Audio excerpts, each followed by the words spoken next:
Je doute que l'on tombe d'accord sur cette délibération, ou en tout cas sur son interprétation.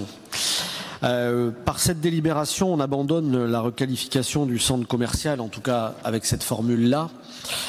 Pour mémoire, c'est une consultation qui avait été initiée en 2019, que vous aviez vous-même attribuée en 2021 et qui faisait état à la fois de la nécessité de rénover le centre commercial Europe, qui est vraiment un espace identitaire, iconique, j'oserais dire, pour les habitants du quartier, qui sont très attachés à leur commerce de proximité, à ce lieu de vie, mais qui en même temps, il faut le dire, concentre de nombreuses difficultés qui ont induit d'ailleurs de la vacance commerciale. Je pense à des incivilités, des trafics, de la petite délinquance, même si ça ne se résume pas, loin de là, à ça.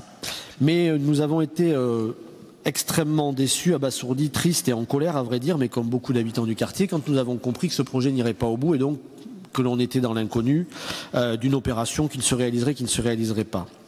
Alors j'ai bien entendu depuis le début du conseil municipal, on a mal géré, on a augmenté les impôts, on aurait fait des réunions de concertation mal animées parce qu'il n'y avait pas d'animateur, que sais-je, etc., etc., etc. Bon, enfin, avec tout ça, dans ce quartier-là, nous avons contribué à rénover la piscine, créer une salle de sport, rénover la salle des fêtes du Grand Parc, installer des ateliers d'artistes à l'annexe B, rénover les logements GHI par les bailleurs, et c'est d'ailleurs un projet qui a été primé architecturalement, créer un parking en silo, résidentialiser les parkings, rénover la place de l'Europe, et j'en oublie sans doute. Il reste quelques actes pour achever la rénovation urbaine, dont celui-ci, qui était sur les rails en plus en 2020, quand vous arrivez aux manettes. Donc nous sommes extrêmement en colère après ce choix-là. Le sentiment dominant quand on échange avec les habitants du Grand Parc, c'est un sentiment d'abandon, tout simplement. Et nous regrettons, mais nous voulons le dire avec beaucoup de force, que cette réhabilitation, cette rénovation n'ait pas pu être menée à temps.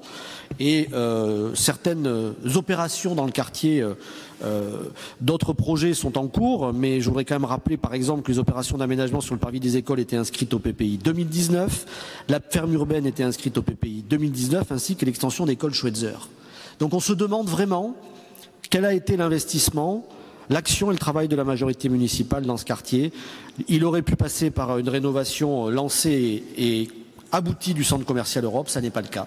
Je vous le redis, c'est vraiment un sentiment d'abandon qui domine dans la population face à ce qui aurait dû être l'achèvement de la rénovation urbaine, en tout cas l'un des symboles, pas le seul, mais de l'achèvement de la rénovation urbaine.